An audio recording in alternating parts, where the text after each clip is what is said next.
Boa noite, pessoal.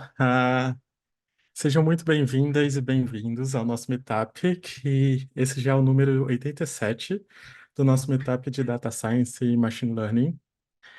Hoje, o tema do nosso Meetup vai ser sistemas de recomendação, LLMs e RAG, e o que isso tudo tem em comum. O nosso convidado para falar sobre esse tema é o Gabriel Moreira. Ele é pesquisador sênior na NVIDIA, pesquisando e desenvolvendo produtos de machine learning focados em RAG, sistemas de recomendação. E o Gabriel é, desde 2019, reconhecido como Google Develop Expert for Machine Learning.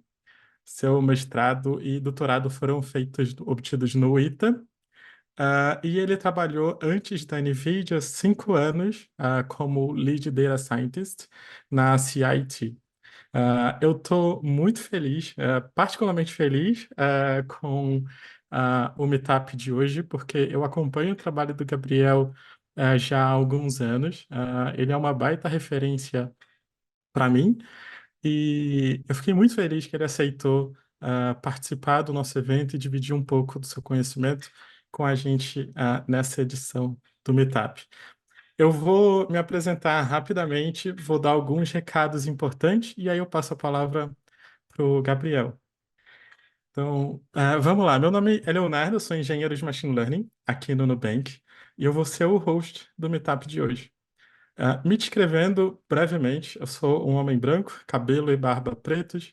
Eu estou usando uma camiseta preta, um óculos com armação transparente e atrás de mim tem um fundo roxo do Nubank, onde está escrito Building New. Para quem está participando do nosso Meetup pela primeira vez, sejam muito bem-vindos. O nosso evento já existe há mais de 8 anos e acontece uma vez por mês. Então, agora vamos para alguns recados importantes. A apresentação de hoje está sendo gravada e vai ficar disponível lá no nosso canal do YouTube, chamado Building Nu. Se você está assistindo essa gravação pelo YouTube, eu te convido a se inscrever no nosso canal e continuar acompanhando as próximas edições do nosso Meetup. Para quem está aqui com a gente ao vivo, eu vou deixar um link do nosso canal aqui no chat para quem quiser ir lá depois e conferir as edições anteriores.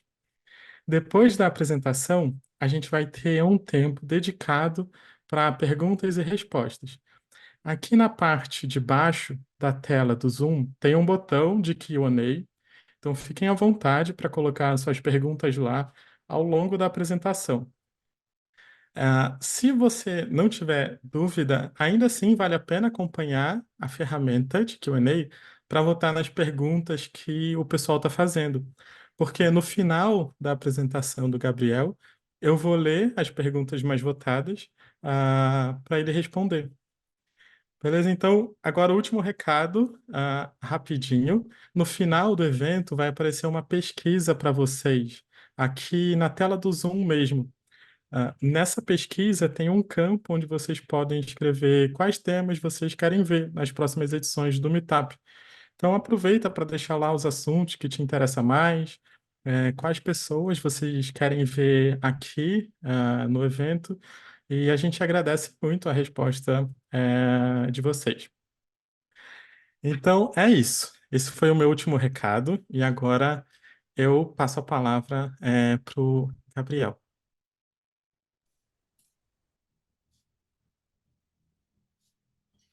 Obrigado, Leonardo. Vocês me ouvem? Só validando se meu microfone está aberto. Me ouvem? Vou entender que sim, tá? Não ouvi você, mas eu vou entender que sim. Olá, pessoal, tudo bem? É um prazer estar aqui com vocês hoje. Meu nome é Gabriel, como o Léo disse, né? E tive a oportunidade de participar, de palestrar na Meetup do Nubank na quarta edição de 2017. Então já vão uns bons anos aí. Primeiro eu trabalho faz uns 10 anos nessa área de Data Science, né? E tem sido uma jornada interessante. E o tópico que eu escolhi hoje para a gente conversar são está relacionado com ingredientes que a gente encontra em comum em pipelines de sistemas de recomendação, de RAG e LLMs. Deixa eu já compartilhar minha tela aqui.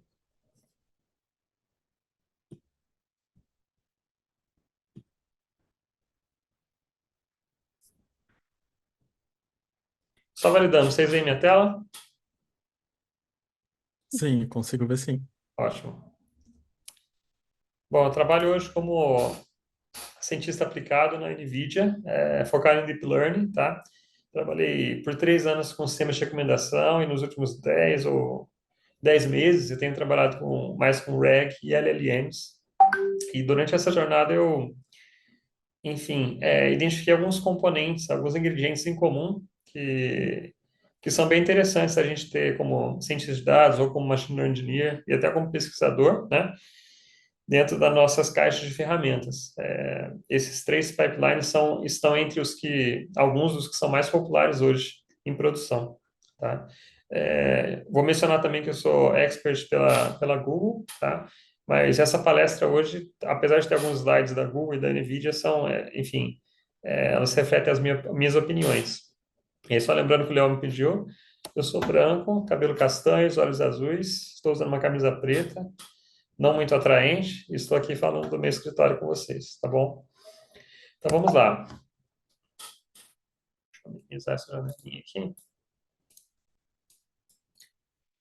Ok, essa palestra, ela não é um mergulho, tá? É uma navegação de barco na superfície, porque são áreas bem amplas, né? E a gente não tem tanto tempo aqui.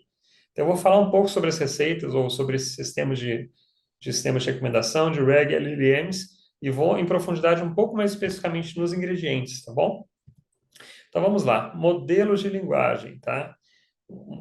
Talvez você seja novo na área e você começou a ouvir de modelos de linguagem com o ChatGPT, né? Mas não foi a OpenAI que inventou isso. Na verdade, essa é uma área de pesquisa já, que já existe há mais de 50 anos, né? E basicamente os modelos de linguagem são sistemas de inteligência artificial que eles são capazes de compreender e gerar linguagem humana. Esse sempre foi o objetivo, mas a tecnologia ainda estava muito longe disso, né? Começou com modelos mais estatísticos, né, para tentar prever a próxima palavra, passando pelas redes neurais recorrentes, e mais recentemente os transformers. E esses modelos de dados eles são treinados com uma grande quantidade de texto, né, para que ele consiga aprender esses padrões linguísticos. Então, a gente tem duas famílias principais de modelos de linguagem. Existem os modelos discriminativos, tá? Que são bem clássicos em machine learning, para tarefas, por exemplo, de classificação, né? Classificar se um e-mail pertence a... Qual que é, vamos supor, o cliente abriu um chamado, uma issue, né? Um chamado. Então, você pode classificar aquela mensagem de que tipo, qual que é o tipo de problema que ele está reclamando, né? Ou uma classificação de sentimentos nas redes sociais para gerar estatísticas, né? É, enfim, é um problema clássico de sistema de recomendação. Você pode também usar modelos de linguagem discriminativo para identificar entidades, né? Por exemplo, nomes pessoais, nomes de empresa, né? Parsear o texto, extrair algumas informações. Então, isso a gente já tem algum tempo bem consolidado, né?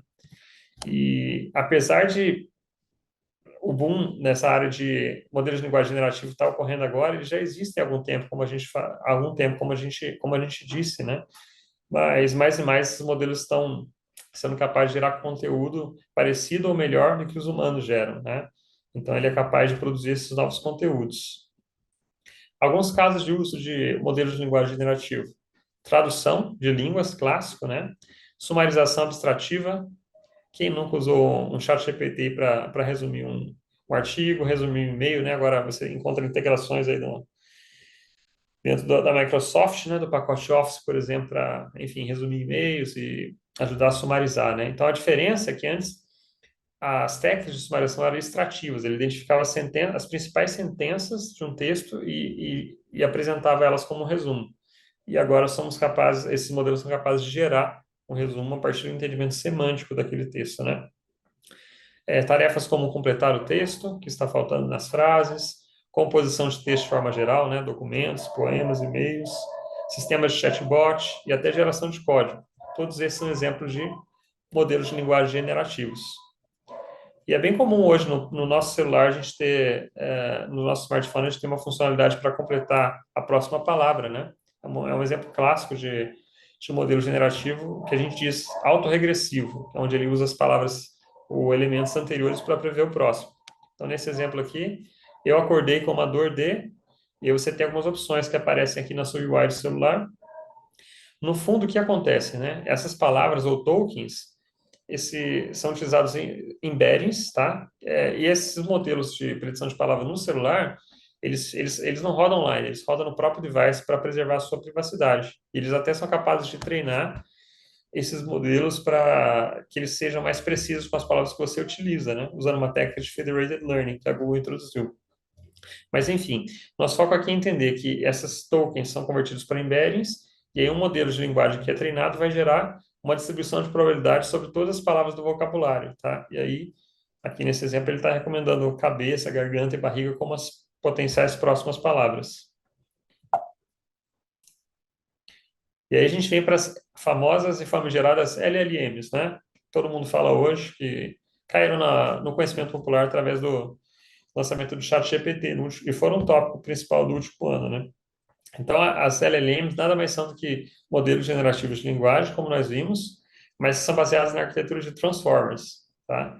Que aí possui muitos parâmetros, na casa de bilhões, e agora já tem modelos de trilhões de parâmetros, treinados com uma quantidade imensa de texto, petabytes de texto, tá? E aí, sendo treinadas dessa forma, elas são capazes de gerar texto bastante relevante. E existem etapas para esse treinamento, né? A gente não vai falar sobre treinamento de modelos hoje, mas existem as etapas. A primeira etapa é treinar o modelo para prever a próxima palavra, baseado em textos inúmeros pela internet.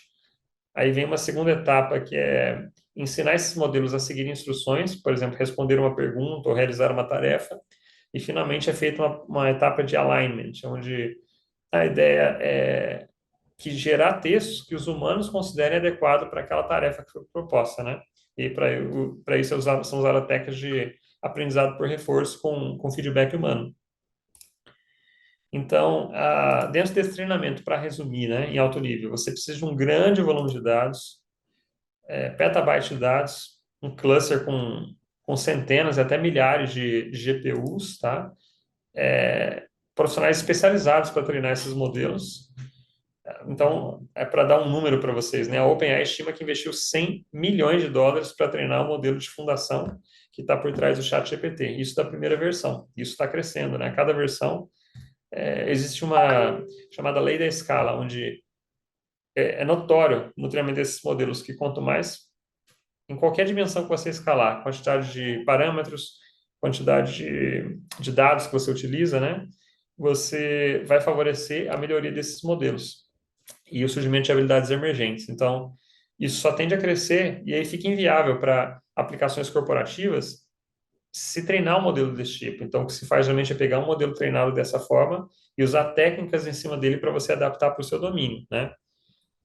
Uma delas é o fine tuning desse modelo usando, por exemplo, LoRa e outras abordagens que são eficientes em ponto de vista de parâmetros, né? Você atualiza pouquíssimos parâmetros da rede para conseguir ajustar para o seu domínio, mas a técnica mais popular que a gente vai falar agora, ou a família de técnicas, está dentro de Retrieval Augmented Generation, ou RAG, tá?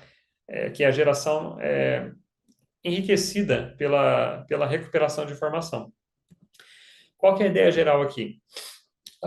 A ideia geral é você conseguir, quando você preparar o prompt para esses LLMs, suponha que a sua empresa tem informações privadas, corporativas, que você não pode compartilhar, você não gostaria que fossem enviadas, por exemplo, para uma Microsoft ou uma OpenAI para que fossem treinados, né?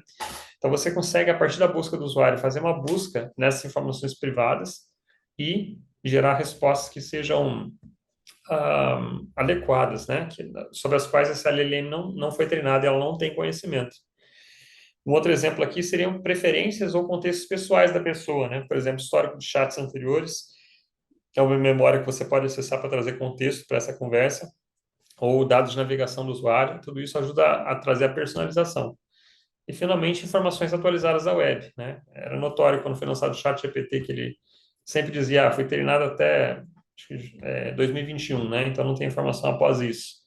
E aí a Google lançou o BART, que já tinha um componente RAG para fazer buscas através do Bing e trazer esse contexto para o BART, né?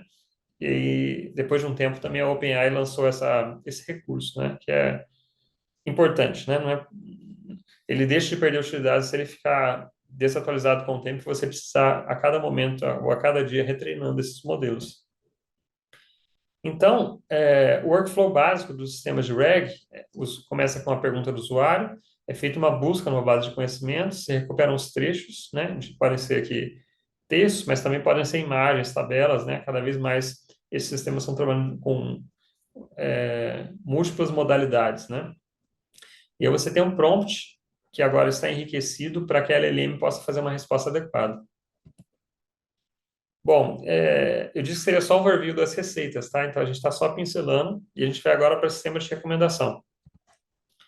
Então, o que é um sistema de recomendação? Basicamente, todo serviço online, hoje, oferece um mecanismo de personalização, né? Então, você pensa na Netflix, ela recomendando filmes para você, ou o seu Spotify recomendando músicas, a Amazon recomendando produtos, um portal de notícias recomendando, enfim, artigos, né? Você faz uma busca e você começa a receber anúncios sobre aquilo. Então, todo esse mecanismo de personalização, hoje o usuário não espera menos que isso. Então, a gente vê alguns números aí embaixo de qual é o impacto de negócio desse sistema de recomendação. E se a gente for pensar da forma mais básica, né, o que é o sistema de recomendação? Deixa eu ver se eu subo essa abinha aqui para não me atrapalhar. O sistema de recomendação, ele pode ser representado dessa forma aqui visual que a gente tem aqui nesse slide, né? Então, a gente tem aqui uma matriz, onde você tem em cada linha uma pessoa, cada coluna é um filme, e os checkzinhos verdes são filmes que a pessoa gostou de ver, tá? E aí está destacado esse elemento aqui. Será que essa usuária gostaria de ver o Shrek? Né? Batendo o olho, esse filme o Shrek não se parece muito com os filmes que ela gostou, né? Que são esses dois últimos. Então, como é que a gente resolve isso com machine learning, tá? Geralmente você tem um embedding ou um vetor associado a cada pessoa e a cada item, e o objetivo é você aprender esse embedding, tá?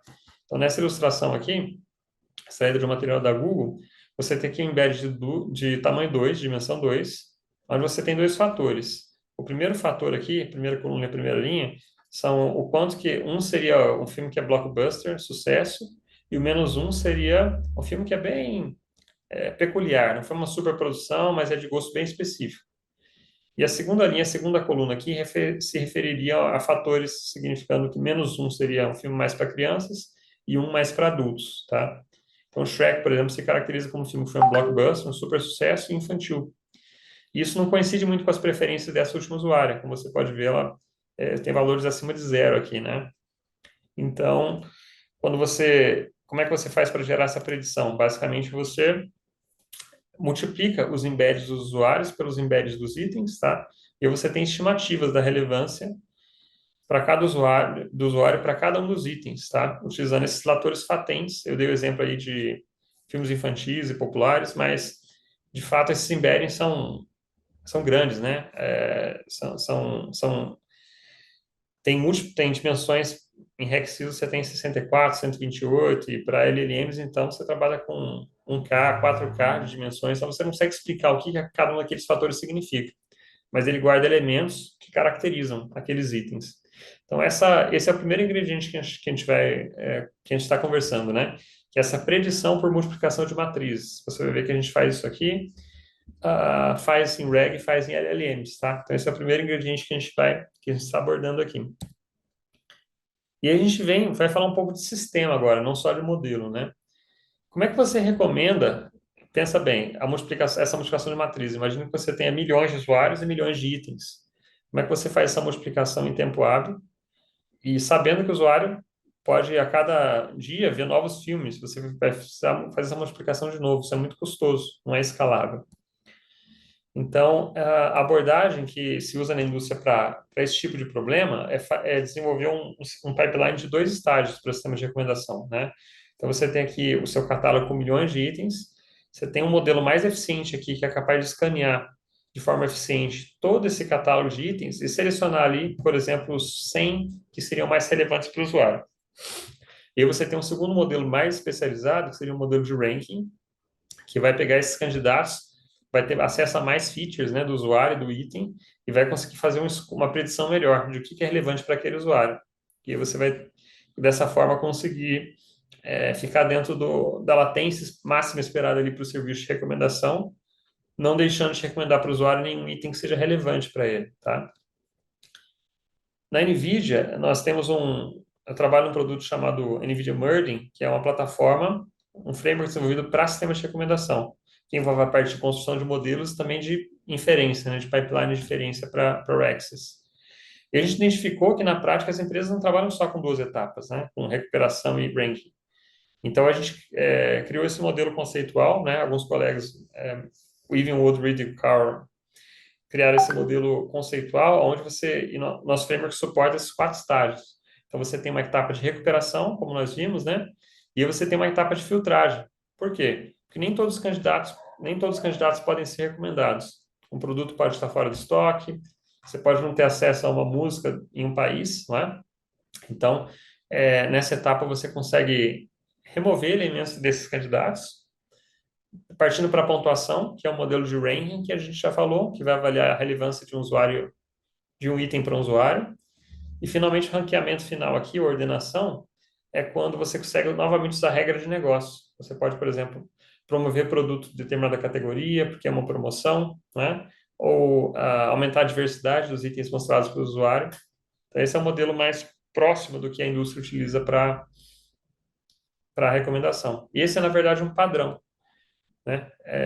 Como nós vamos ver aqui, para sistema de recomendação, você vai, por exemplo, recomendar itens para um usuário, não é? Então, pode remover produtos fora do estoque, você vai fazer o scoring da relevância desse item para o usuário e você pode maximizar, como a gente disse, né? Você pode querer colocar itens mais recentes ou diversos no começo, ou promover alguns fornecedores. Então, você pode aplicar regras de negócio. E o sistema de reg, você vai ter algo bem semelhante, né? No caso aqui, a ideia é recomendar passagens de texto que auxiliem a LLM a responder uma pergunta. Então, na filtragem, se você for pensar na aplicação corporativa de reg, né? Existem documentos que nem todos têm acesso. Então, você pode fazer uma filtragem aqui e só retornar para o usuário passagens ou parágrafos de conteúdos o qual esse usuário tem acesso. E aí você vai fazer um scoring, né? Você vai, dado um par pergunta e passagem, qual que é a relevância daquela passagem para ajudar a responder aquela pergunta?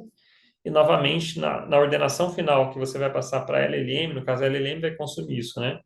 Você pode maximizar a diversidade para que a LLM tenha mais elementos distintos para formar a resposta, ou lidar com um problema chamado loss in the middle.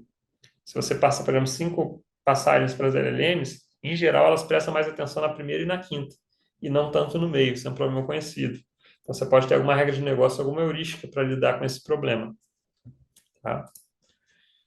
Então, olha, existem alguns frameworks para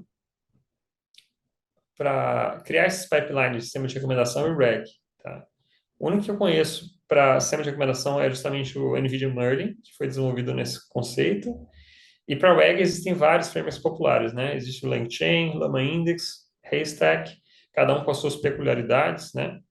O LangChain, enfim, é o que tem mais contribuições open source, mais flexível, né? Bem focado na parte RAG. Llama Index é muito bom para indexação.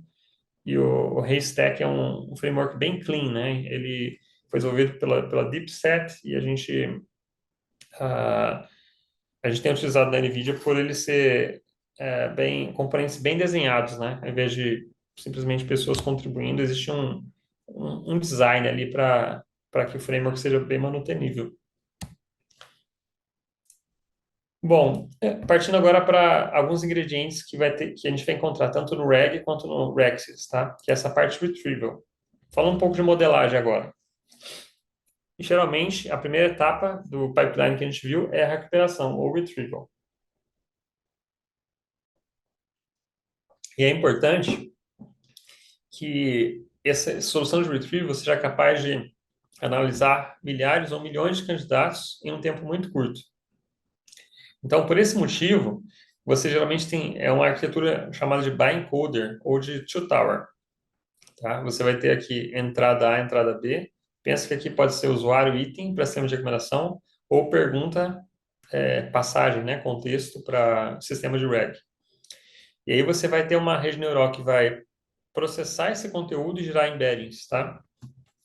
E esses embeddings, eles vão ser projetados no final de forma que você consiga fazer com que se aproxime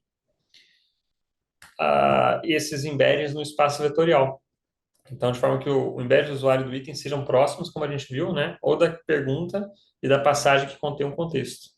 Isso é feito, por exemplo, através calculando a similaridade de cosseno entre esses embeddings e aí usando a abordagem de contrastive learning, né? Basicamente, você apresenta para o modelo a pergunta, um parágrafo que seja relevante e vários parágrafos que não são relevantes, que são os negativos. E aí o aprendizado ocorre dessa forma. Então, dentro desse padrão, dentro do sistema de recomendação, você tem instâncias desse padrão, né, desse ingrediente, que é a arquitetura de Two Tower, né? Aqui você tem algumas features de usuário, de exemplo, né? Qual a demografia dele, qual o contexto, né? Tempo, local, dispositivo, qual a categoria preferida de itens, né? E do outro lado você tem features dos itens, né? Qual que é o fabricante, o preço, características. Então, note que a gente não mistura essas features aqui, não concatena elas por um motivo especial. A nossa ideia é, depois que treina esses modelos, esses encoders aqui, a gente quer cachear os embeddings dos itens e colocar num banco de dados vetorial, de forma que em tempo de inferência, você só coloca as informações do usuário na rede, gera esse embedding e faça uma busca eficiente nesse banco de dados vetorial. Tá? Se a gente olhar para o RAG, para a arquitetura de Bioencoder, a ideia é a mesma. Você vai ter, ao invés de features aqui, você vai ter o texto, né? Você vai ter a pergunta, por exemplo, quem foi o melhor jogador do mundo, né? E uma resposta ao outro lado. Ele pode ter encontrado na Wikipedia, e eu de fato eu extraí da Wikipedia esse texto aqui falando que o Pelé é um dos jogadores mais elogiados da história, frequentemente classificado como o melhor jogador de sempre. Então, você tem encoders independentes, e no final você vai ter essa operação de cosine similarity, tá? Da mesma forma, só que aqui os encoders vão ser geralmente transformers, tá? Com a operação de pooling para gerar esse embedding no final. Então, vocês observam aqui que é o mesmo padrão, né?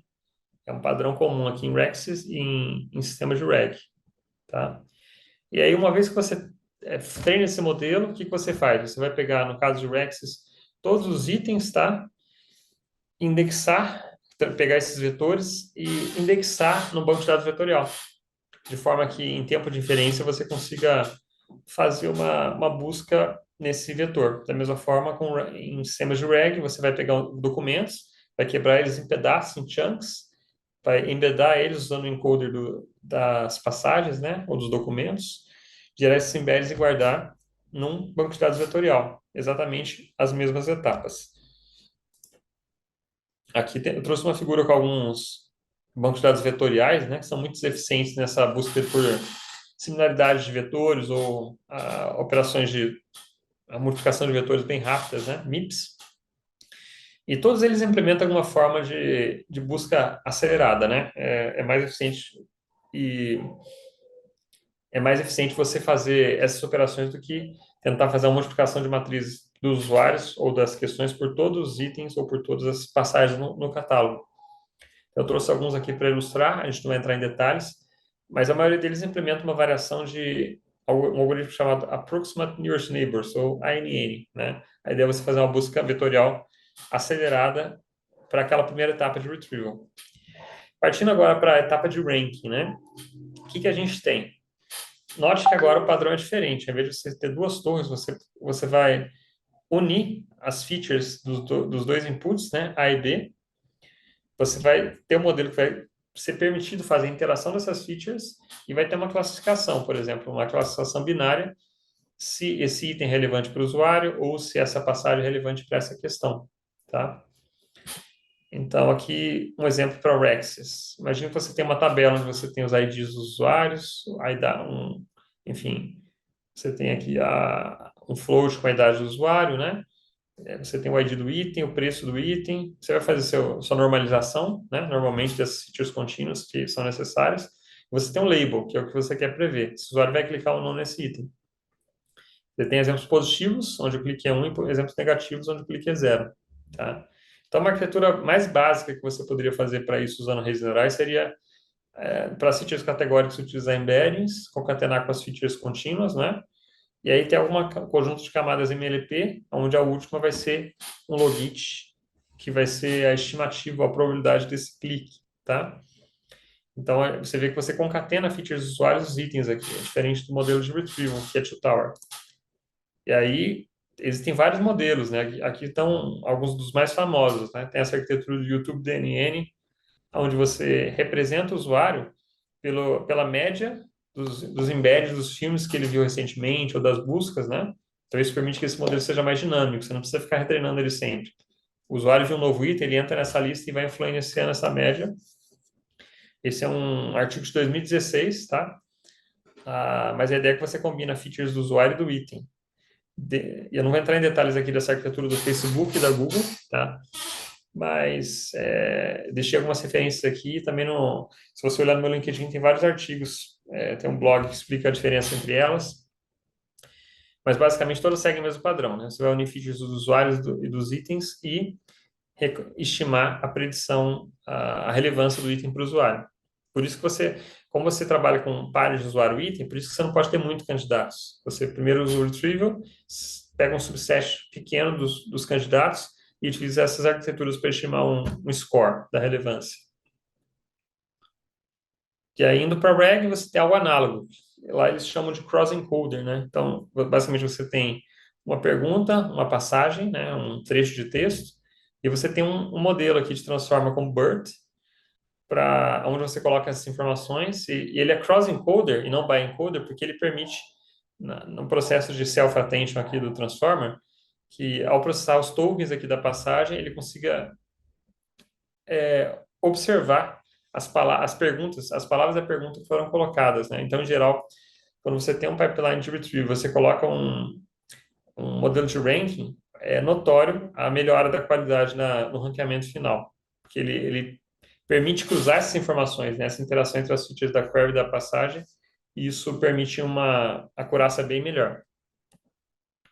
Então, aqui um exemplo de como é que seria um modelo de cross-encoder usando BERT, né? Você poderia aqui ter aqui as palavras da pergunta, um separador e as palavras da resposta, né? E aí você vai ter, cada palavra aqui vai virar um token, né?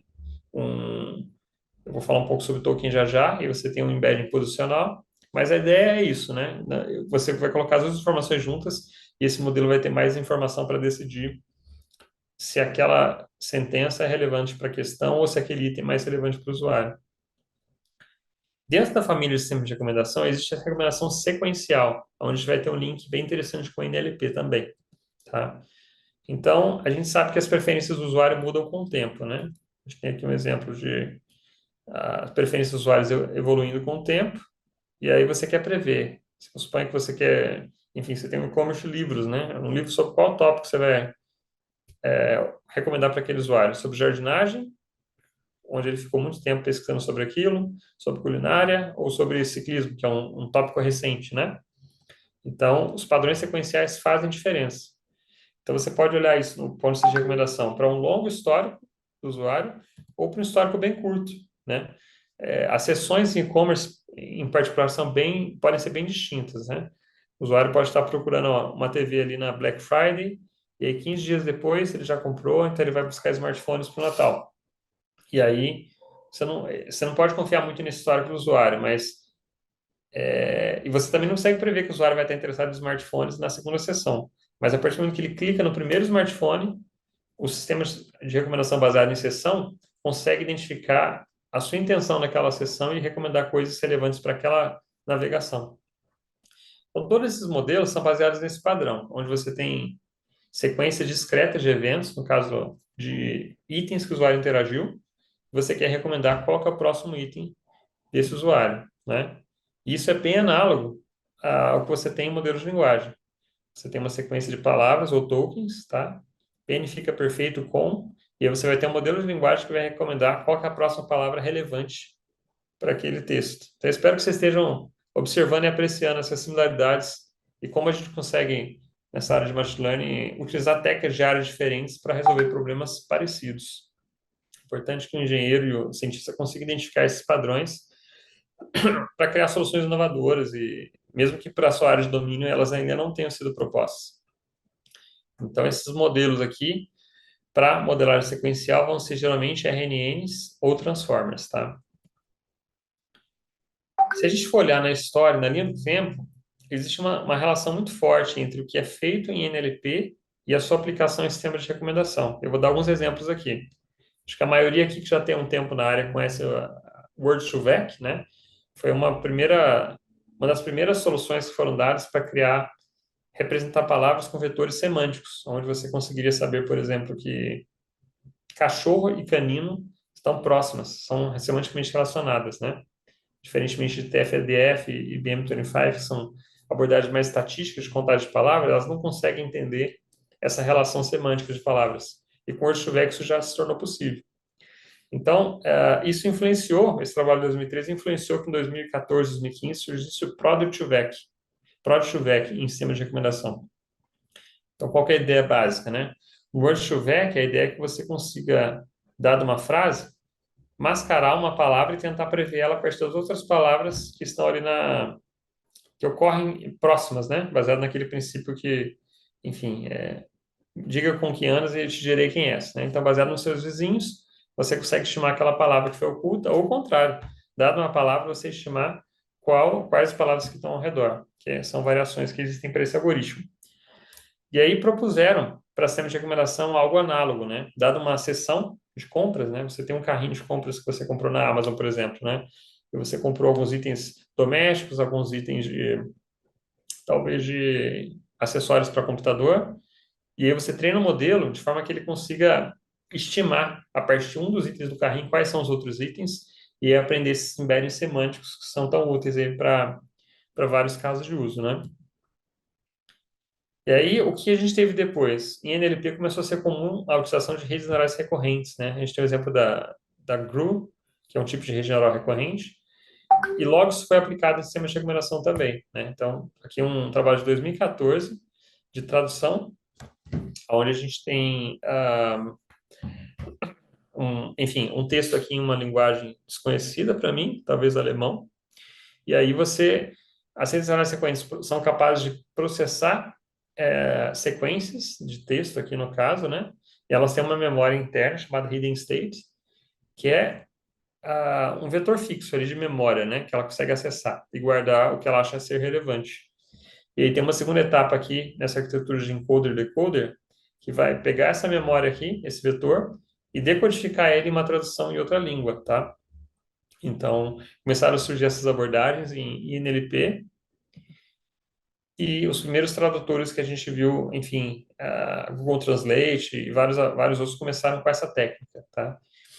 E aí, o análogo em sistema de recomendação foi a arquitetura de Graph-OREC, onde a ideia era exatamente a mesma. Só que, em vez de tokens ou palavras, na sequência você tem itens, né? Por exemplo, aqui, os embeddings de cada um desses itens, e aí você tem várias camadas de GRU, e o objetivo é prever próximo item da sequência. Então, basicamente a mesma ideia, agora em 2015, 2016, tá? Na minha tese de doutorado, na minha pesquisa de doutorado, por exemplo, eu foquei em sistemas de recomendação baseado em sessão de notícias, né, que é um ambiente muito dinâmico. E eu não vou explicar essa arquitetura agora. Vocês conseguem encontrar, enfim, artigos no meu LinkedIn e esse artigo, a referência está aqui embaixo. Mas eu queria ressaltar que um dos componentes aqui para processar a sequência de artigos que o usuário leu era exatamente uma GRU, né, uma rede neural recorrente. Mas as RNNs têm uma limitação importante. Como as sequências podem ser de diversos tamanhos e ela possui uma memória de tamanho fixo, isso impede com que ela trabalhe bem com sequências muito longas, né? Existe o problema também de vanishing gradient, né? Onde ela vai esses gradientes vão só crescendo e ela não consegue, e ela acaba sendo incapaz de manter o histórico, né? De quanto que os itens vistos no começo da sequência vão influenciar essa predição, né? E aí você tem também uma ineficiência computacional, porque ela trabalha sempre em sequência. Você precisa computar a saída do elemento anterior para partir para a próxima, tá? Então, aqui a gente tem um gráfico, por exemplo, de um artigo, né? Não vem a caso a tarefa em si, mas a gente nota que quando a gente aumenta muito o tamanho da sequência, né? A performance da RNN cai bastante. E é por esse motivo que a gente teve os Transformers sendo propostos em 2017, né? Para lidar com essas deficiências. E a gente vai ter análogos aqui como SASREC em sistemas de recomendação. Então, esse é um paper que, hoje em dia, toda talk de Machine Learning, NLP, LLM, a gente vai ouvir falar sobre esse paper, porque ele foi muito importante, tá? Esse paper da Google. E eu vou só pincelar a arquitetura aqui e os elementos em comum, né? Então, o primeiro passo é a tokenização. Você vai pegar um texto, como a gente tem aqui embaixo, tá? E é feita um passo de tokenização, onde essas palavras são quebradas. E algumas palavras mais raras, como rumination, ele vai quebrar em duas. Ele vai usar um token para room, e aí vai usar um sufixo aqui para representá-la.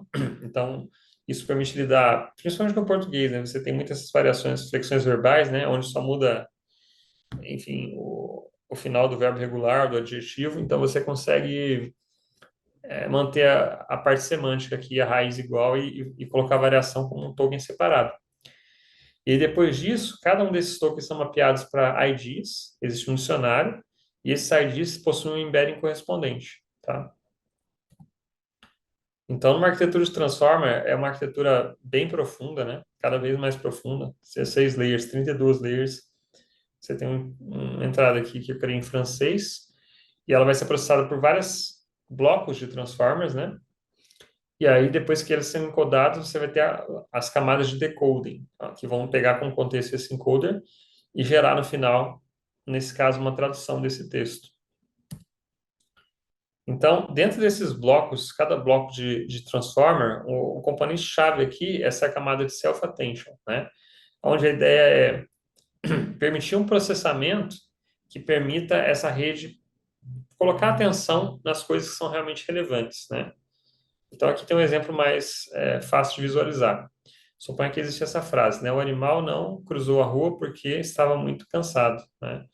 Então, essa palavra it aqui, esse pronome, quando você processar esse texto com uma rede desse tipo, já treinada, ele vai saber que ele tem que colocar mais atenção nesse substantivo aqui, no animal, né? Esse é um pronome que se refere a esse substantivo.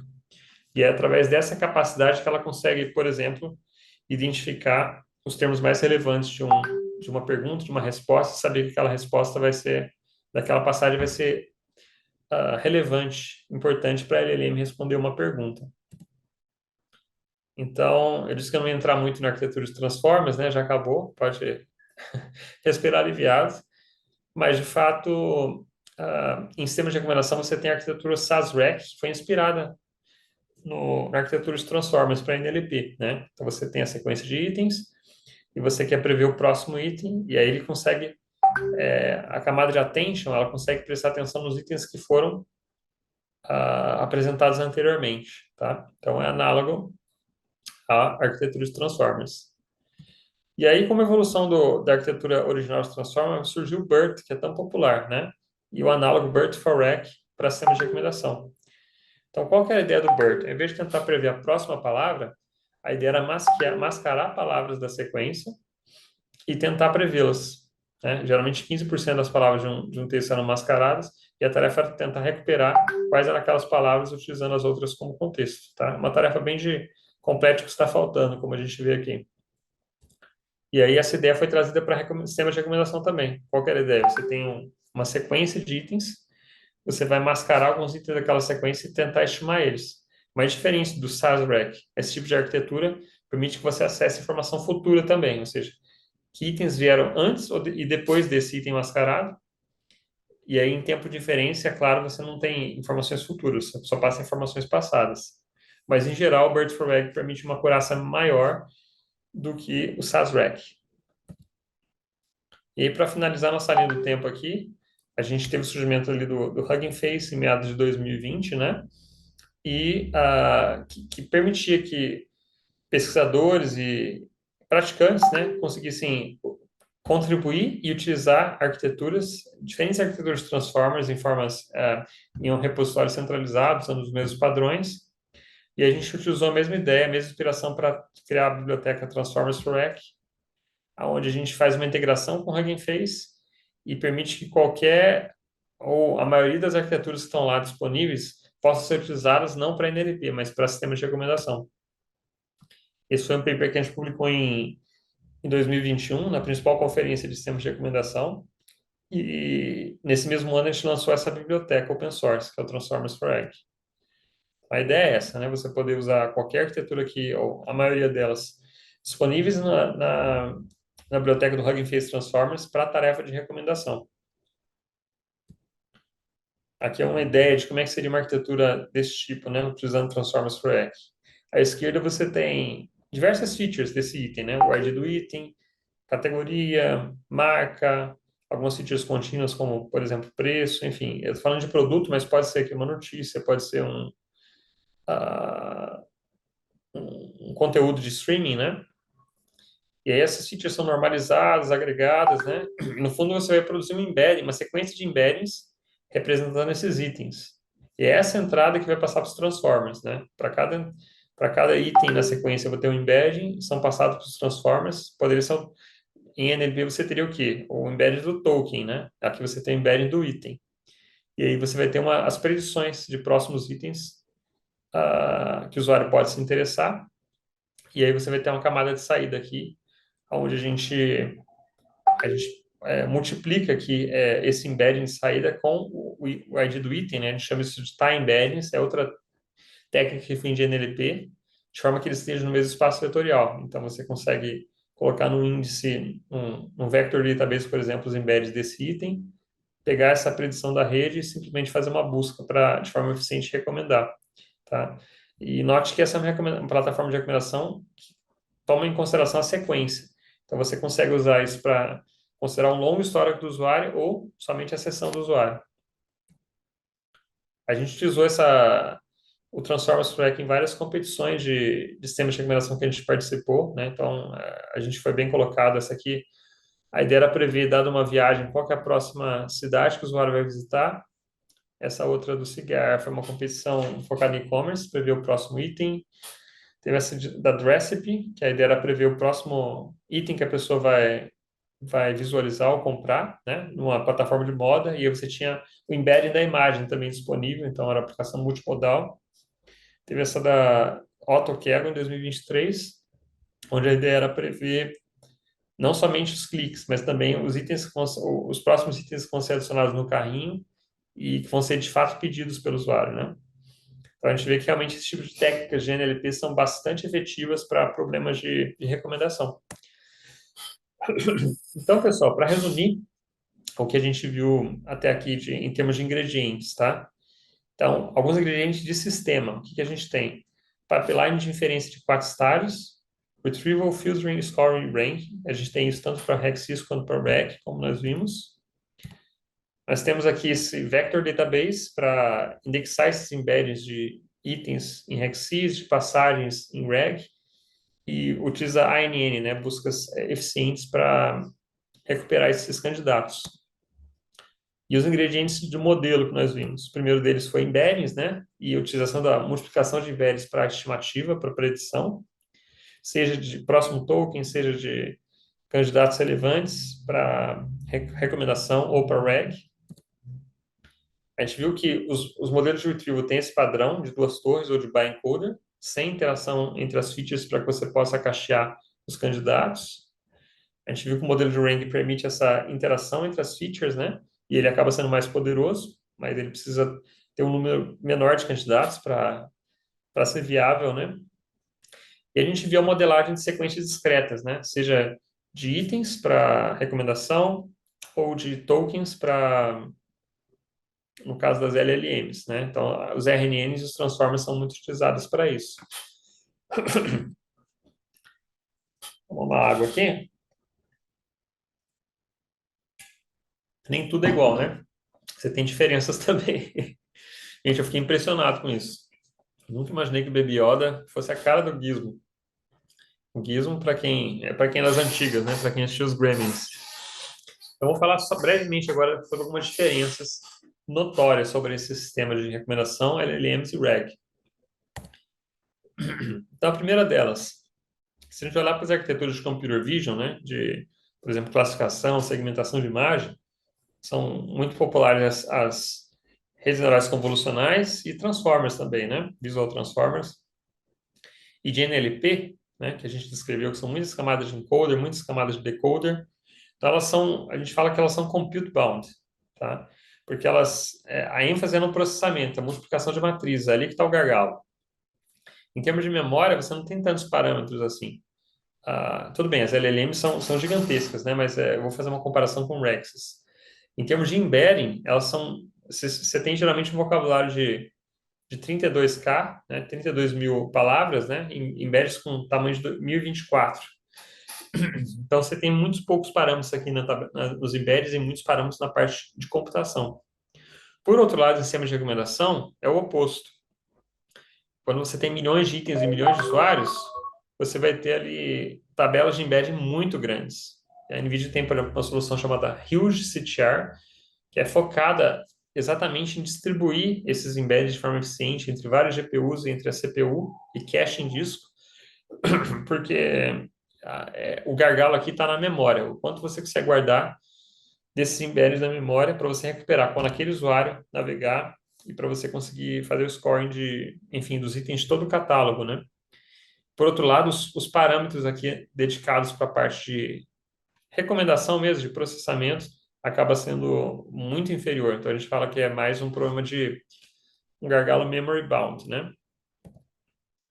Então, aqui eu trouxe algumas diferenças-chave, esse é o último slide que eu vou apresentar, entre os modelos de linguagens e modelos de recomendação, tá? Então, como nós vimos, os modelos de linguagem têm redes profundas e tabelas pequenas de embedding, enquanto em Hexes você tem redes com muito menos parâmetros, né?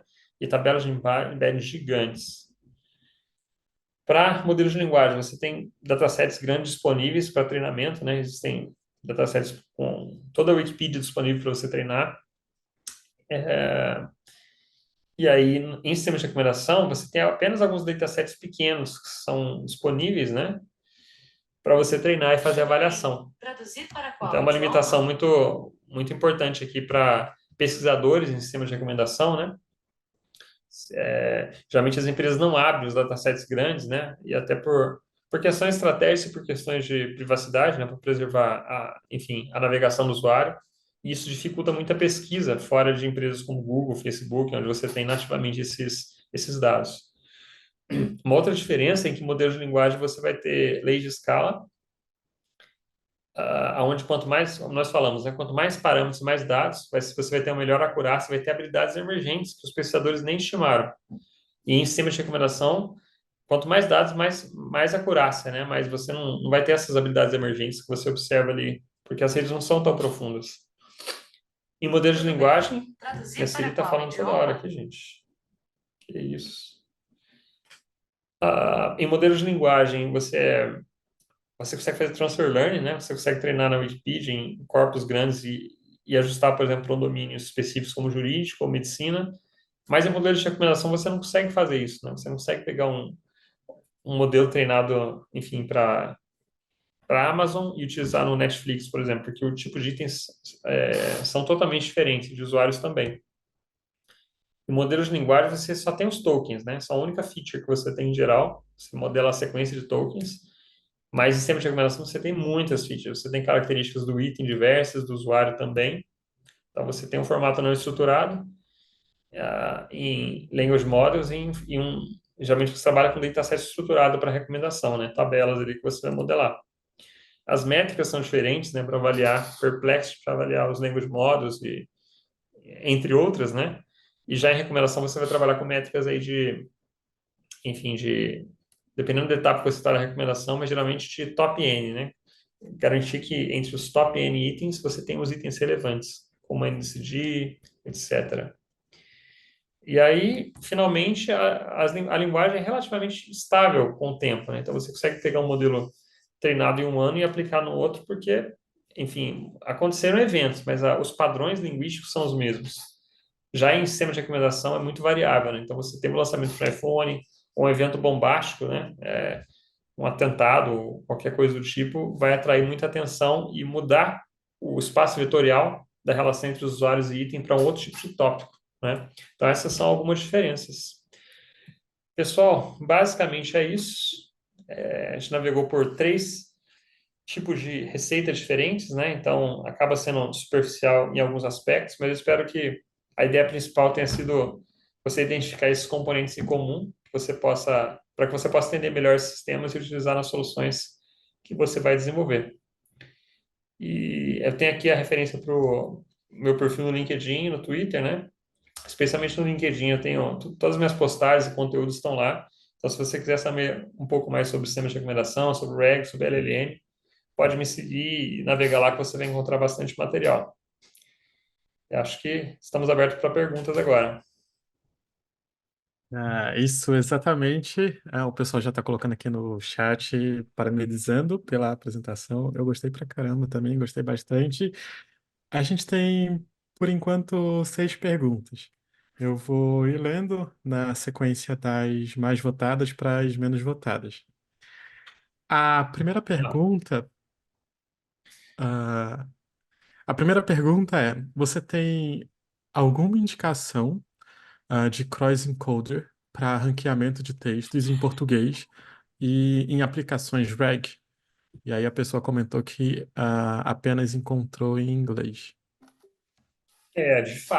de fato, a gente existem alguns benchmarks, né, para essa parte de retrieval. Então, MTab, né, MTEB, existe um leaderboard lá, e aí dentro dele existe o BEER, né, que é o BEIR, são benchmarks onde geralmente quem trabalha com recuperação de texto, né, vai lá e olha os modelos que estão lá no topo, tá?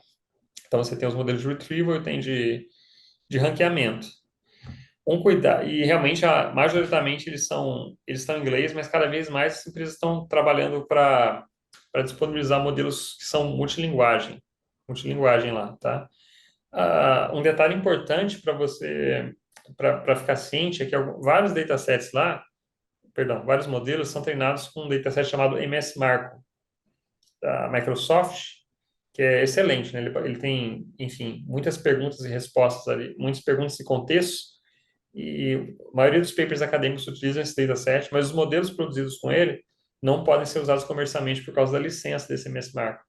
Então, se você pretende usar algum daqueles modelos que estão no topo lá, geralmente eles usam MS Marco, então você deve fazer uma avaliação da licença de todos os datasets que ele foi treinado para ver se elas permitem uso comercial, tá? Eu digo isso porque na NVIDIA a gente está focado em produzir modelos de embedding e ranqueamento que possam ser usados comercialmente, né? Para evitar esse problema. Mas com relação a datasets focados em modelos de ranqueamento focados em português, eu desconheço, tá? Mas convido você a dar uma olhada na biblioteca Sentence Transformers.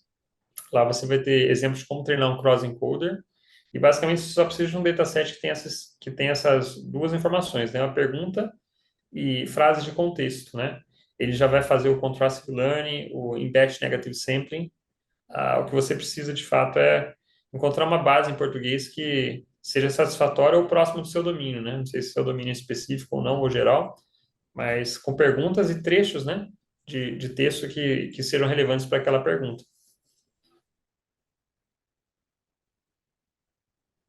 Boa. A gente tem uma segunda pergunta aqui que é: quais são as melhores soluções para o problema de memória nos sistemas de recomendação, principalmente quando tem milhões de usuários e produtos?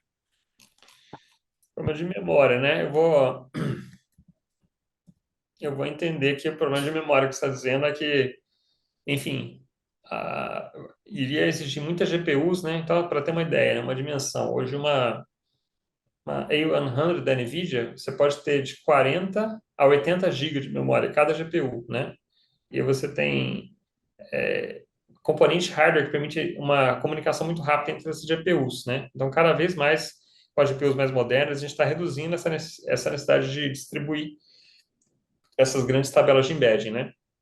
Então, recomendo olhar para essas GPUs que possuem mais memória, né? Você encontra a A100 e a H, que é a A100, né? E a H100, que são GPUs, algumas das últimas GPUs da NVIDIA focadas em data center, você vai encontrar nos provedores de cloud diversos, né? E você dá uma olhada na plataforma, na solução, na biblioteca open source, Huge CTR, tá? Da NVIDIA, porque vários clientes, enfim, de redes sociais, principalmente chineses, utilizam bastante, porque eles têm muitos usuários, né? Então, eles têm soluções sim para isso. E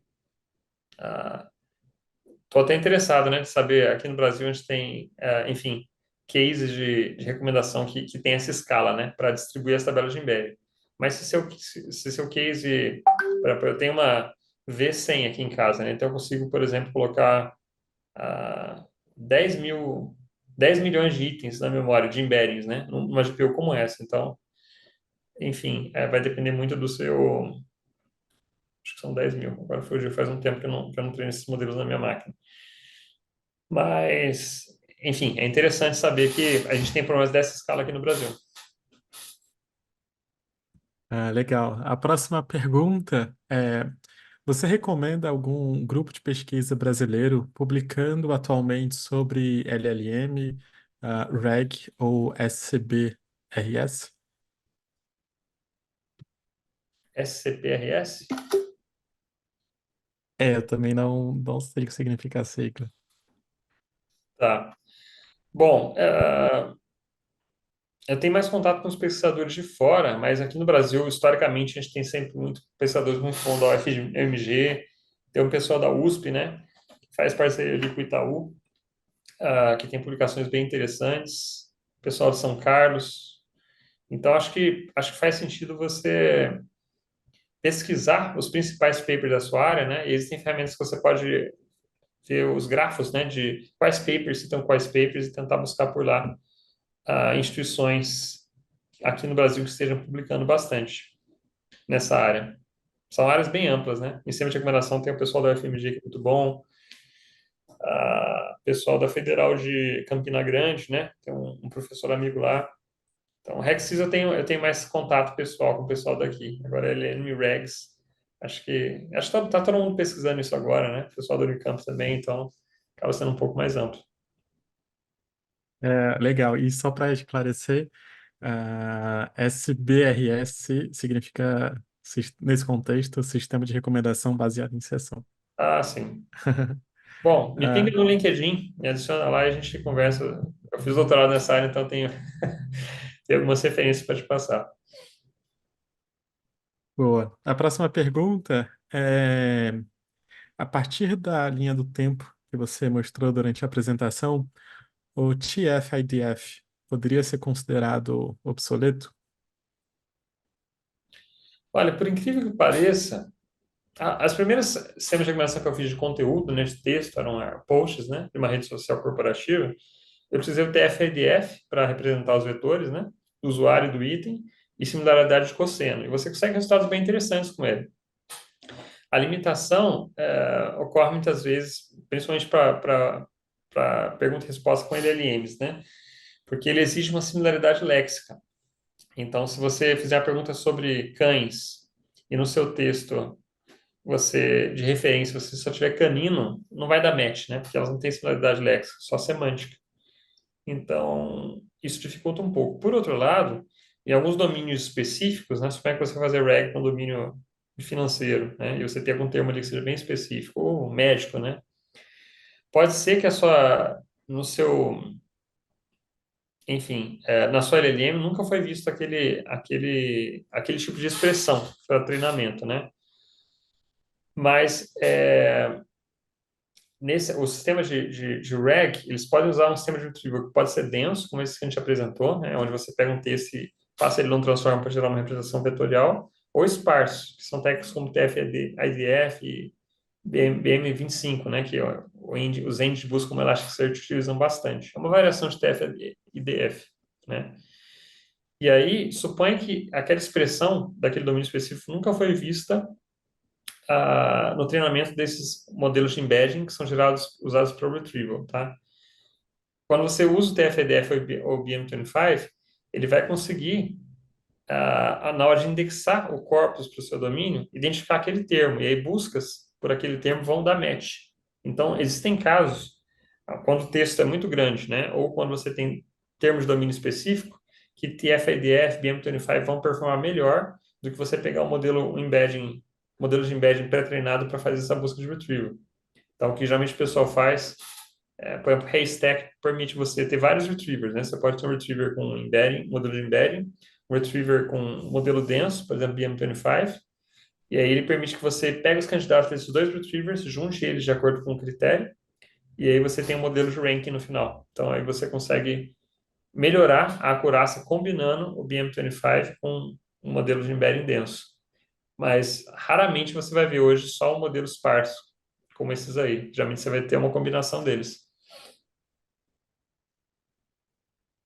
Ah, legal. A próxima pergunta é: qual seria a forma mais fácil de testar RAG em datasets privados, sem pensar em produtizar ainda? Eu começaria com LangChain ou com Haystack. Você tem lá, você cria um DAG, né? Você cria um workflow de componentes, né? Tem até uma ferramenta para criar visualmente um workflow com LangChain, tentando lembrar o nome aqui. Fugiu o nome agora, mas você consegue criar visualmente como se fossem os bloquinhos, né? Então você arrasta o point de retrieval, o de ranking, e aí você pluga o generator no final, pode ser um chat GPT, por exemplo, do OpenAI ou algum outro serviço, e aí você consegue indexar, existe um pipeline para indexar, né? O seu, enfim, o seu corpus de texto, é preciso fazer o chunk, indexar ele. Então, facilmente você vai encontrar exemplos de como fazer isso, tanto com LangChain, Llama Index e com Haystack, que são aqueles frameworks que eu falei um pouco mais abaixo. Esse é o caso mais básico, né, de RAG.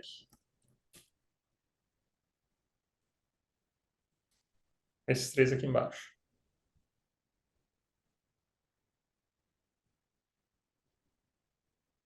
Legal. Próxima pergunta é: quais são os desafios futuros para esses modelos?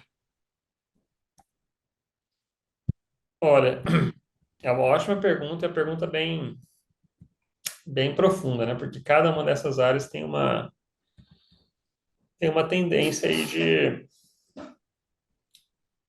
de pesquisa, né? Tem tendência de pesquisa, né? Então, com certeza, no último RegSys de 2023, o trending topic era como utilizar técnicas de Transformers LLM para melhorar os sistemas de recomendação, né? E, logicamente, tem várias diferenças, como a gente viu aqui, então você não consegue aplicar tudo exatamente, mas essa é uma tendência forte, né? Dentro de LLMs, né, de Deep Learning de forma geral, né? A gente tinha, enfim, abordagens clássicas onde você tinha uma regra de negócio para fazer a busca, ou para, enfim, para construir um engine de regras, e aí veio o machine learning clássico, onde você conseguia, a partir de um conjunto de dados, né, treinar um programa, aprender um programa que conseguisse fazer uma tarefa, né?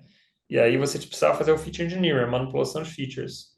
Com deep learning, você cada vez menos precisa fazer essa manipulação de features, ou feature engineering, porque o modelo é capaz de aprender automaticamente quais as features e gerar o programa que vai resolver aquele problema. Por exemplo, uma classificação, uma segmentação de animais ou de imagens. E uma tendência que está vindo agora é, ao invés de você ter uma função de custo, até agora você precisava, como pesquisador, como profissional, identificar uma função de custo que pudesse dar o feedback para esse modelo ser treinado, né? E agora uma tendência que está vendo é que essa função de custo, ela pode ser gerada pelo modelo, ele pode gerar um objetivo para ele mesmo, né? E aí não ficar limitado a essa capacidade humana de gerar uma função de custo que seja relevante. Isso falando em LLMs, em Deep Learning de forma geral, né? Ah, mas eu vejo assim que para soluções, pensando num sistema de chatbot, né? A gente vai ter sempre essas três alternativas, né? Uma que seria você pegar e usar o modelo a LLM as is e esperar que ela responda para você. Isso vai ser pouco aplicável para casos de usos reais, que não sejam perguntas sobre Wikipedia. Aí você pode fazer o fine-tuning desse modelo usando textos de parâmetro eficiente, para que você possa adaptar, de repente, para um domínio mais específico, como jurídico e médico, enfim, para o seu domínio. Mas a solução mais custo-efetiva que a gente tem até o momento são os sistemas de RAG para buscar essa memória externa, né? E vamos ver para onde isso evolui. Hoje em dia, os modelos de retrieval e as LLMs são treinados de forma independente, otimizados de forma independente. Então, ninguém garante que os candidatos que o modelo de retrieval trouxe vão ajudar a LLM a responder melhor aquela pergunta. Existem poucas evidências. Então, mais e mais os pesquisadores estão começando a treinar em conjunto os modelos de retrieval, ranking e LLMs de forma que esses primeiros componentes consigam, de fato, trazer passagens que serão relevantes para a LLM, que vão ajudar, de fato, a não confundir ela. Legal. A próxima pergunta é a seguinte: os vetores a serem comparados precisam ter o mesmo número de dimensões? Caso positivo, que tipo de estratégias ou alternativas são utilizadas? E foi uma pergunta que alguém colocou aqui no Q&A enquanto você falava sobre os modelos de ranking. Sim, os embeddings precisam ser do mesmo tamanho para ser possibilitar você uma multiplicação de vetores, né? E a forma como ele funciona é que esses modelos geralmente são treinados com gradiente descendente, né? Então você pega o quanto aquele modelo acertou ou errou na predição e você pega aquele gradiente, ele vai sendo cascadeado ali com as derivadas para todos os parâmetros do modelo até chegar nos embeddings, tá? Então, fazendo isso com um conjunto suficiente de dados, esses embeddings vão começar a armazenar fatores latentes ali que descrevem as características que fazem com que um item dê match com o usuário ou que uma passagem dê match com uma questão, tá? E aí estão os mistérios do Deep Learning, né? A gente não consegue ainda explicar exatamente ah, quais os fatores que estão ali naqueles embeddings, né? Mas eles são treinados. A forma como você treina é a forma como você vai fazer a inferência, né? Então você treina para o resultado da multiplicação dos embeddings, para ouvir uma resposta mais assertiva, para que durante a inferência você possa simplesmente multiplicar eles ou usar um engine de ANN, né? Para que, enfim, os vetores que sejam os candidatos mais relevantes sejam aqueles que se assemelham mais àquele item. Ah, legal. A próxima pergunta, mais votada, é um pouco off-topic, mas gostei bastante também da pergunta, que é: como é fazer pesquisa na NVIDIA? Bom, na NVIDIA a gente tem. Eu trabalho na interseção ali entre a pesquisa e a parte de engenharia. Então, seria uma área que a gente fala que é pesquisa aplicada, né? Então, ela passa por estar ciente dos últimos papers, testar essas ideias, né? Implementar em produtos e disponibilizar para os nossos clientes. É claro que a gente também tem a oportunidade de publicar artigos, né? Geralmente associados a produtos ou bibliotecas open source que a gente cria ou competições que a gente ganha aplicando aquelas tecnologias, né? Então, essa é uma pesquisa aplicada. Já existem áreas dentro da empresa que são uma pesquisa mais, não teórica, mas assim, sem o compromisso de gerar um produto imediatamente a partir daquilo, né? Então, o pessoal que já está publicando no Eurips, está explorando o estado da arte, fazendo protótipos ali, que não necessariamente podem ir em produção, né? E a partir disso, se há atração de mercado, a empresa monta um time de engenharia e de pesquisa aplicada para, enfim, produtizar aquilo, né? Não sei se respondi a sua pergunta, mas eu trabalho com gente muito boa, né? Pessoal, experts do mundo todo, é um time distribuído e são muito pesquisadores, tem muito conteúdo também para você tapar do que cada um está fazendo, né? Então tem reuniões de, enfim, de alinhamento, de apresentações, é bem interessante. Muito legal. E a próxima pergunta é: do ponto de vista de e-commerce, os sistemas de recomendação aumentam o ticket médio? Tenho a impressão que o melhor seria um modelo que sugere um produto que o usuário não compraria e comprou por causa da sugestão. E aí a pessoa pede desculpa se foi leigo, mas só um parênteses, não tem pergunta ruim. Então fiquem à vontade para mandar a pergunta que quiserem. Sim, eu trouxe no começo aqui um slide com algumas estatísticas, né, sobre o sistema de recomendação, mas eu acabei não comentando, né? Então a gente vê, por exemplo, que deixa eu ver aqui algumas estatísticas da Amazon. Vou encontrar esse slide.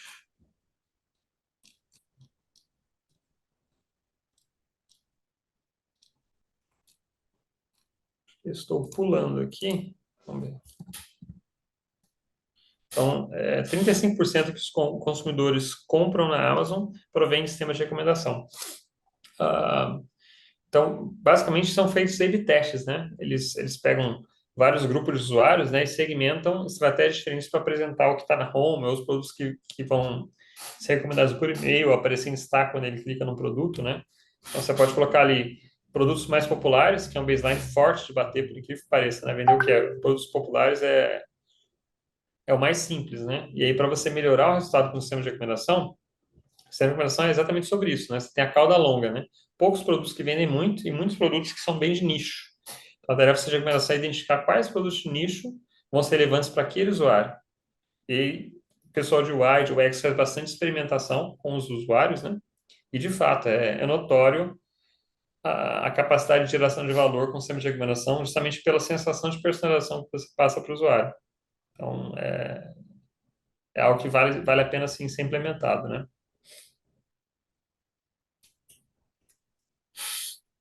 A próxima pergunta é: Transformers já conseguem superar tree-based methods, por exemplo, gradient boosting, em problemas desenvolvendo dados tabulares estruturados? Essa é uma ótima pergunta. De forma geral, ah, a gente sabe a eficiência dos métodos de Rating and Boost Decision Trees, né, para problemas de dados tabulares e a simplicidade, né, você não precisa fazer o scaling das features, eles funcionam realmente muito bem e você pode ver no Kaggle que, enfim, sempre nas competições existe, o principal componente são esses modelos de baseado em árvore, né, baseado em trees. Tem havido algumas pesquisas onde eles tentam representar os dados tabulares de forma diferente, até imitando o processo em que a árvore de decisão decide pelas as condições baseadas nas features, né? Então, tem trabalhos acadêmicos, sim, que mostram para dados tabulares um resultado tão bom quanto ou até melhor utilizando redes neurais, né? Alguns que a gente usava bastante para recomendação, esse modelo DCN da Google, né? Ele consegue fazer uma feature interaction bem interessante entre as features do usuário e do item, né? Fazendo com essas keep connections aqui, onde ele vai multiplicando a saída de cada camada pela outra, né? Então, é um tipo de arquitetura que funciona muito bem para dados tabulares, mas tem trabalhos mais específicos mesmo, usando até transformers, né? Para usando que é principalmente a questão de self-attention, né? Você aprender qual feature interaction que faz sentido realmente, né?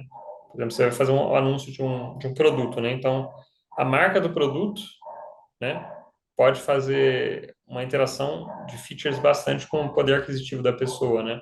Então, você usando o self-attention, você consegue identificar quais essas feature interactions fazem mais sentido, mas é uma área em aberto, realmente.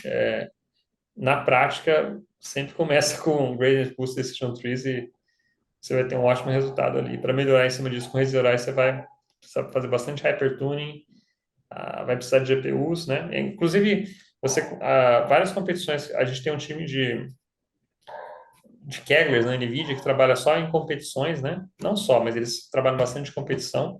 E eles utilizam a biblioteca Rapids, que a ideia é que ser uma plataforma de data science acelerada, onde você consegue experimentar muito rápido, ela é toda baseada em GPUs. Então, você tem lá o QDF, que é o Pandas acelerado por GPUs, você tem a implementação do XGBoost, baseado em GPUs, que é super rápida, consegue lidar com dados gigantescos. Então, isso favorece muito eles na produtividade, nas competições e no trabalho deles. Bom, muito legal. A próxima pergunta é: no Merlin tem abordagens com aprendizado por reforço também, ou apenas em modelos de Transformers sec-to-sec? Não tem aprendizado por reforço lá implementado. Existe uma linha dentro da pesquisa de sistema de recomendação focada em aprendizado por reforço, né? Principalmente para recomendação mais online, né? Para ele conseguir fazer esse balance entre explorar o que o usuário, você já sabe que o usuário gosta, e fazer o exploit, né? Na verdade, o exploit seria explorar as preferências já conhecidas do usuário e o explore seria explorar outras preferências, né? Então, classicamente, em sistema de recomendação, você tem modelos como multi-armed bandits, né? São modelos bem básicos ali para esse tipo de recomendação, mas tem modelos mais avançados, sim, em pesquisa, né? Eu não conheço ainda uma biblioteca que trabalhe com Deep Learning e Reinforcement Learning para RxSys, open source. Talvez tenha alguma, mas não, o Merlin não suporta esse tipo de modelo. Ah, legal. Tem uma outra pergunta que é um pouco off-topic, mas muito legal também. Medo dessa Inclusive, pergunta soft topic.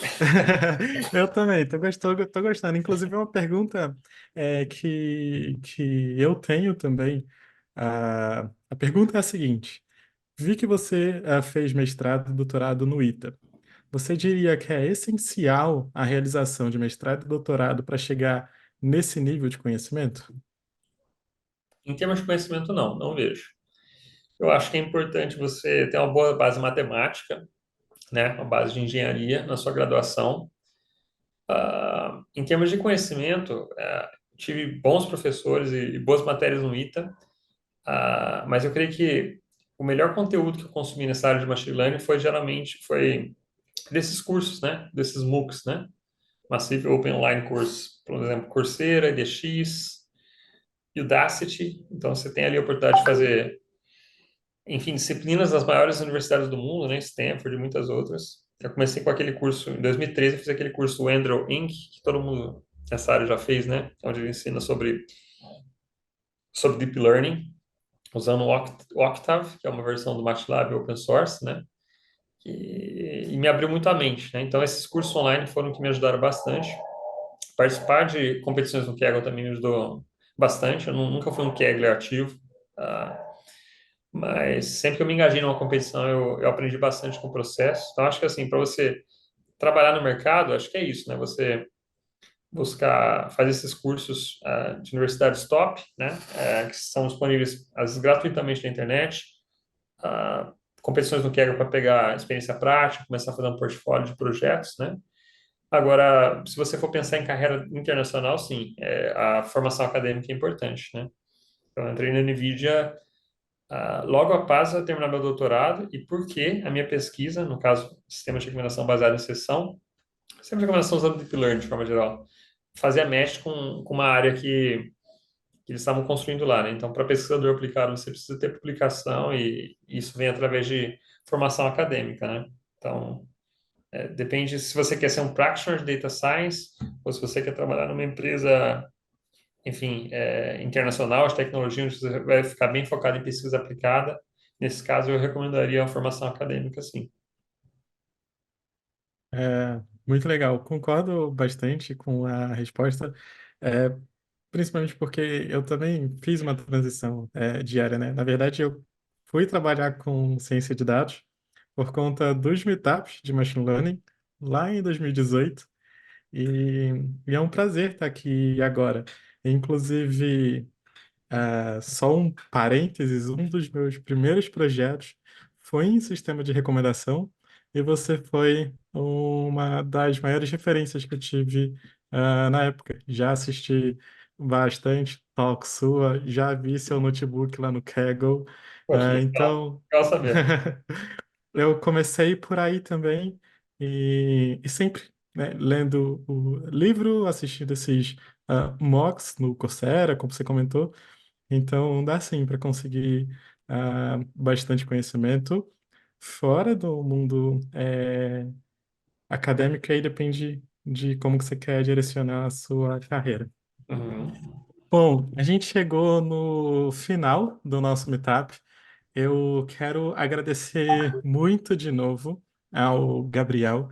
Para mim é um prazer enorme. Já falei que você foi uma referência para mim quando eu estava começando a trabalhar com ciência de dados e continua sendo uma referência para mim. Fiquei muito feliz que você aceitou o convite para estar aqui com a gente nessa edição do nosso meetup. Quero agradecer também ao pessoal que está aqui com a gente numa quinta-feira à noite, buscando aprender mais. Espero que vocês tenham gostado da edição de hoje. E assim como eu sempre saio daqui com um monte de coisa que eu ainda preciso aprender. Então, aprendo bastante e saio também com bastante coisa que eu ainda quero aprender. Então é isso, gente. Muito obrigado pela participação de todos. Obrigado de novo, Gabriel. E a gente se vê na próxima edição do Meetup. Legal, obrigado, galera. Foi um prazer. Prazer estar com vocês aqui. Obrigado, gente.